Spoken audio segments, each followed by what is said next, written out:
I met David at a New Year's Eve party, and I swear to God, it was like something out of a fucking movie. He was standing by the bar, not trying too hard like all the other desperate guys, just casually sipping his drink and actually listening when people talked to him.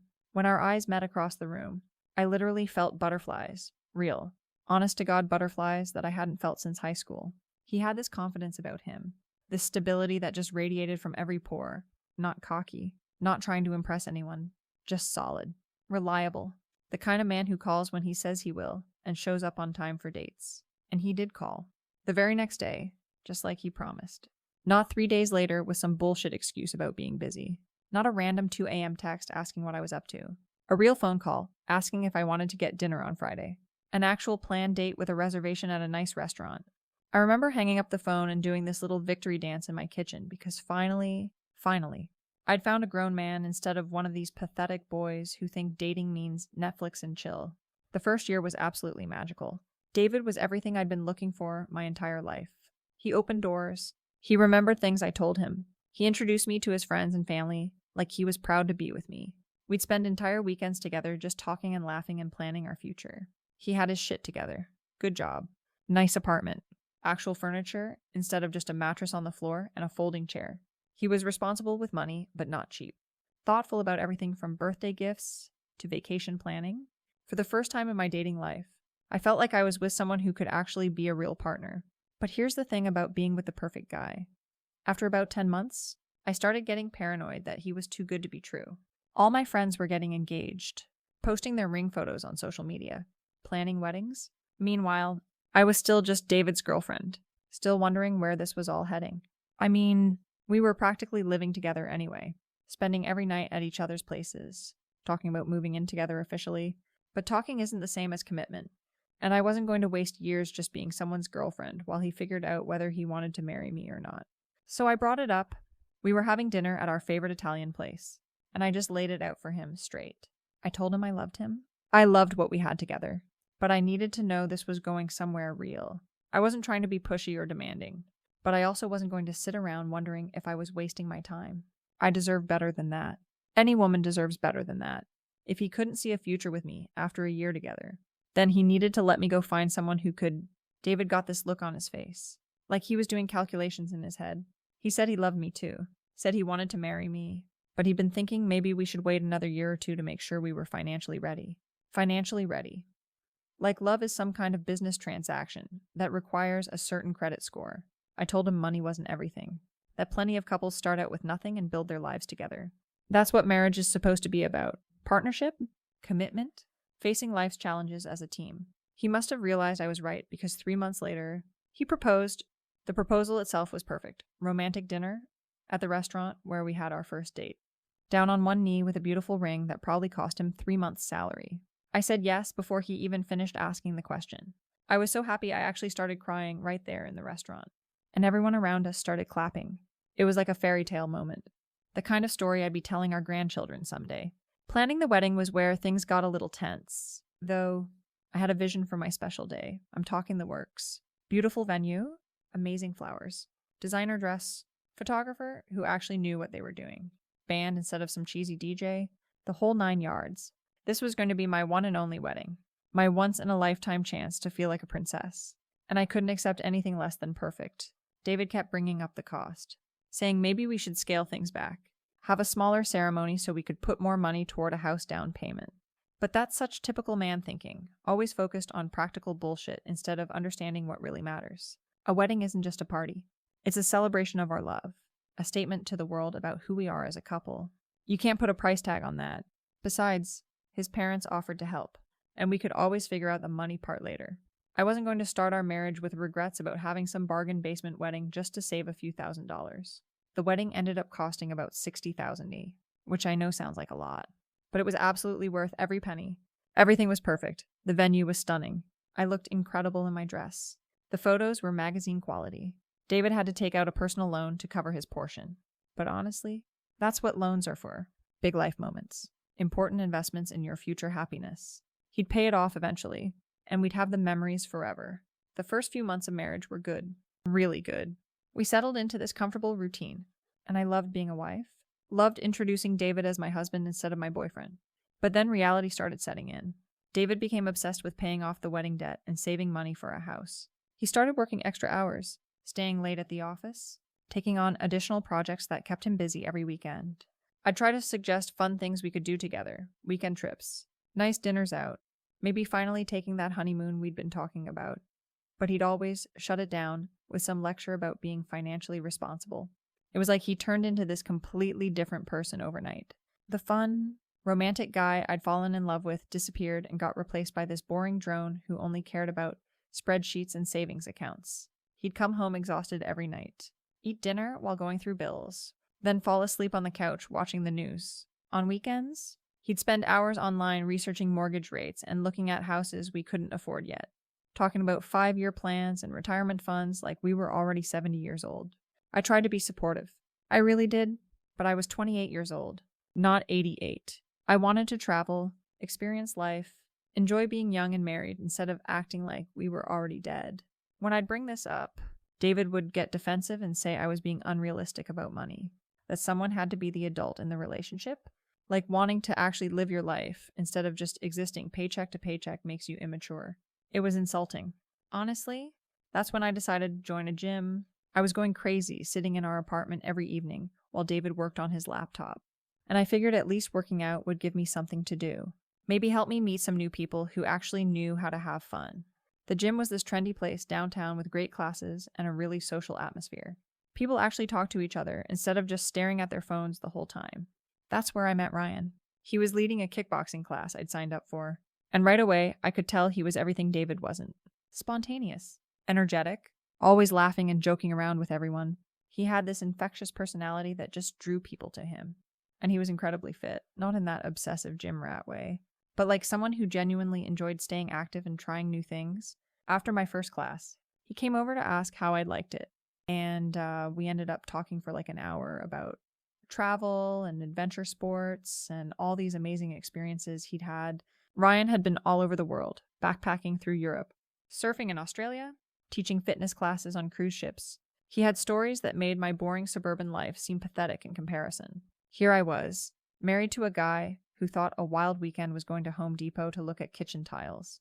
While Ryan was telling me about watching the sunrise from a mountaintop in Nepal, he made me remember what it felt like to want things, to crave excitement and adventure instead of just settling for whatever safe, predictable existence other people expected me to accept. We started hanging out after classes, just as friends at first.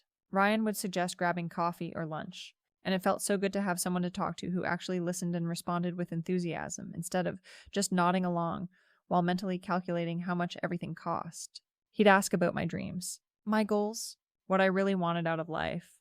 When I told him about places I wanted to travel, he'd light up and start planning imaginary trips, describing hidden beaches in Thailand or little villages in Italy like he was painting pictures with words. David, meanwhile, was becoming more and more distant.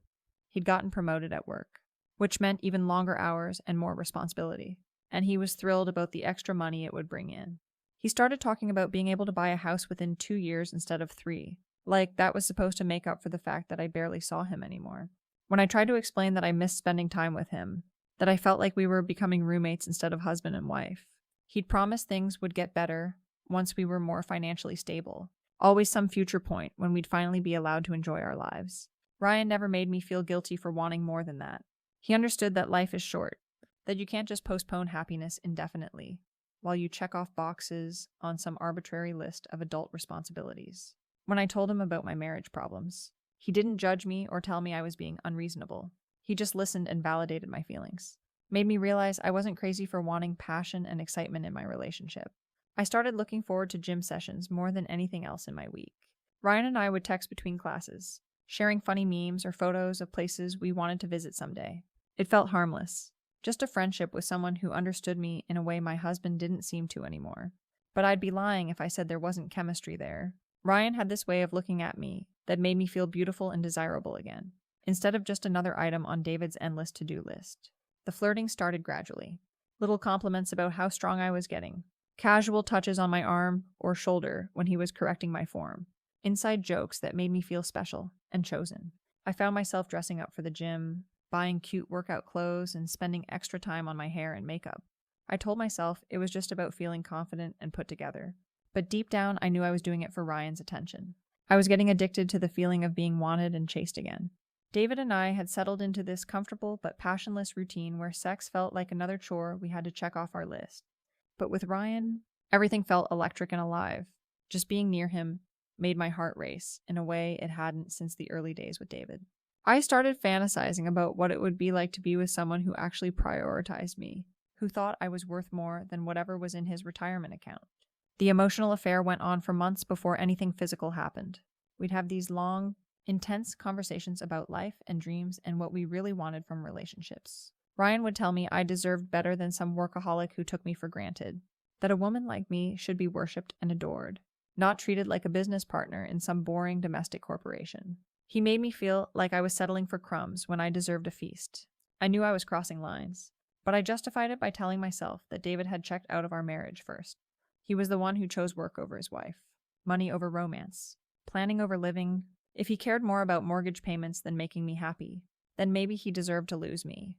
Maybe this was just the wake-up call our relationship needed. The day everything changed. David was supposed to be at work until at least 7. He'd been putting in 12-hour days for weeks, working on some big project that was going to impress his bosses and hopefully lead to another promotion. I was home alone, feeling restless and sorry for myself. When Ryan texted asking if I wanted to grab coffee, instead of meeting somewhere public like we usually did, I impulsively invited him to come over to my apartment, just for coffee, just to talk somewhere more private where we could really open up to each other. But the moment Ryan walked through my door, the energy between us was different, more intense, more charged with possibility. We sat on my couch drinking coffee and talking about everything and nothing, and I felt more alive than I had in months. Ryan kept complimenting me, telling me how beautiful I looked, how lucky any man would be to come home to me every day.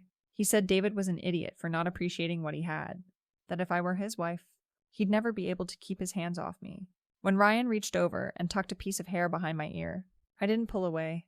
When he leaned in closer and told me I deserved to feel desired, to feel like the goddess I was, I let myself get lost in his words. And when he kissed me, soft and gentle at first, then deeper and more passionate, I kissed him back like my life depended on it. For the first time in months, I felt wanted and beautiful and alive. One thing led to another, and before I knew it, we were making out on my couch like teenagers. Ryan's hands were in my hair, on my waist, and I was melting into him like butter. When he started unbuttoning my shirt, I didn't stop him. When he pulled his own shirt off, revealing that perfect chest I'd been admiring at the gym for months, I ran my hands over his muscles and felt like I was finally getting what I deserved. We were so lost in each other that we didn't hear David's key in the lock, didn't hear his footsteps in the hallway. The first sign that anything was wrong was when I heard him clear his throat behind us. I turned around and there he was, standing in our living room doorway with his briefcase in one hand and the most devastating expression on his face. For a second, nobody moved. Ryan scrambled for his shirt while I frantically tried to button my blouse, but it was way too late for damage control. David just stood there looking at us, and I could literally see his heart breaking in real time. Not angry, not yelling, just this quiet, terrible disappointment that was somehow worse than if he'd screamed at us. I immediately went into panic mode, trying to explain that it wasn't what it looked like, that Ryan and I were just friends from the gym and nothing had really happened. We were just talking, just having coffee, and things got a little carried away, but it didn't mean anything. I was babbling, desperate to make him understand that this was just a moment of weakness, a stupid mistake that we could work through together. But David wasn't buying it. He looked at Ryan, then looked at me, and I could see him processing everything. All those late gym sessions, all the times I'd mentioned my trainer friend, all the ways I'd been distant and distracted lately. He was connecting dots I didn't even realize I'd been leaving for him to find. Ryan grabbed his stuff and basically ran out of there without saying a word, leaving me alone with my husband and the smoking ruins of my marriage. I kept trying to minimize what David had seen, insisting that we were just friends who'd had a moment of poor judgment, that I loved David and wanted to work things out, but he just stood there staring at me like he was seeing me clearly for the first time in our entire relationship. David didn't yell or throw things or demand explanations. He just went into our bedroom and started packing a suitcase with the same methodical efficiency he brought to everything else in his life. I followed him around, still trying to explain and apologize and convince him that this didn't have to be the end of everything we'd built together. But it was like talking to a wall. He wouldn't engage, wouldn't fight with me, wouldn't even look me in the eye. Within 3 days, he was gone, moved out completely, taking only his personal belongings and leaving me with an apartment full of wedding gifts and memories of what we used to have. I kept expecting him to call, to want to talk things through or go to counseling or something. I thought maybe after the initial shock wore off, we could find a way to rebuild our trust and get back to being happy together. But David had completely cut me off. He wouldn't answer my calls or respond to my texts. When I tried reaching out through mutual friends, they told me he'd asked them not to get involved and to please respect his privacy while he figured things out. It was like he'd just erased me from his life overnight. Like our entire relationship meant nothing to him. Ryan, meanwhile, had gone radio silent too. After running out of my apartment that day, he stopped returning my messages and started avoiding me at the gym. When I finally cornered him after a class, he told me he thought it was better if we didn't see each other anymore, that things had gotten too complicated and he didn't want to be in the middle of my marriage drama. So much for all those promises about how I deserved better, how any man would be lucky to have me. The moment things got real, he bailed just like every other selfish asshole I'd ever known. The divorce proceedings were a nightmare. David hired a lawyer and filed papers within weeks of moving out. I kept hoping he'd change his mind, that this was just his way of scaring me into appreciating him more. But he was serious about ending our marriage, and he approached it with the same cold efficiency he'd brought to paying off our wedding debt. The worst part was the court date. I walked into that courtroom expecting to see my husband looking as miserable and heartbroken as I felt. Instead, David showed up with some woman I'd never seen before, blonde, pretty in a basic sort of way, holding his hand like they'd been together for years instead of months. I literally couldn't breathe. I started hyperventilating right there in front of the judge and had to do those stupid breathing exercises my lawyer had taught me. Watching David with his new girlfriend was like getting stabbed in the chest repeatedly. He looked happy, genuinely, authentically happy in a way I hadn't seen since the early days of our relationship. He was attentive and affectionate with her, protective and proud, treating her like she was precious cargo. All the things he used to do with me before I ruined everything. The judge finalized our divorce that day, and David walked out of that courtroom with his arm around his replacement without even glancing back at me. 2 years of marriage, 3 years of relationship, and he acted like I was a complete stranger, like I'd never meant anything to him at all. That's when I found out the truth about Ryan. Turns out my amazing, worldly gym trainer had been sleeping with half the women in his classes. 2 of them called to warn me that he'd given them chlamydia, and they wanted to make sure I got tested. My great love affair, my passionate connection with someone who truly understood me, was just another Tuesday for him. I was nothing special. Just another bored housewife he could manipulate with some bullshit about adventure and living life to the fullest. So there I was, divorced, humiliated, and potentially infected with an STD from a serial cheater who disappeared the moment his lies caught up with him. I'd thrown away a marriage to a good man for what turned out to be absolutely nothing, less than nothing. Actually, since Ryan had actively made my life worse in every possible way, the years since then have been a parade of dating disasters that make me miss David more with every passing day. There was Marcus, who seemed great until I found out he was still living with his ex-girlfriend and had no plans to change that situation. There was James, who turned out to be emotionally abusive and controlling in ways that made David's financial planning seem like the height of romance. There was a string of guys who were only interested in hooking up, who'd disappear after a few dates when they realized I was looking for something serious. Every man I meet falls short of David in some fundamental way. They're either unreliable or boring, selfish or needy, immature or completely lacking in ambition. None of them have David's combination of stability and kindness, his ability to make me feel safe and cared for while still maintaining his own identity and goals. I keep comparing everyone to him, and they all come up lacking. Meanwhile, David's life has turned into everything he always said he wanted. I know this because I still check his social media sometimes, even though it's like torturing myself. He and Sarah bought a beautiful house in the suburbs, the exact kind of place he used to show me listings for when we were married. They travel constantly, posting photos from beaches and mountains and European cities that I can barely afford to dream about visiting. She looks at him in those photos like he hung the moon, and he looks at her the same way he used to look at me. Sarah is everything I'm not, supportive of his goals, grateful for his stability, content with building a life together instead of constantly demanding more excitement. She posts these sickeningly sweet captions about how lucky she is to have found her best friend and soulmate, how David makes every day feel like an adventure, even when they're just staying home watching movies. She appreciates him in all the ways I failed to, and he's clearly thriving under that kind of unconditional love and support. I'm 34 now, living alone in a tiny apartment I can barely afford on my part-time administrative assistant salary. I spend most evenings scrolling through dating apps, going on mediocre dates with men who don't excite me, coming home to an empty bed and wondering how my life went so completely off the rails. The worst part is knowing that it's entirely my own fault, that I had everything I needed to be happy and I threw it away because I was too selfish and immature to recognize what I had.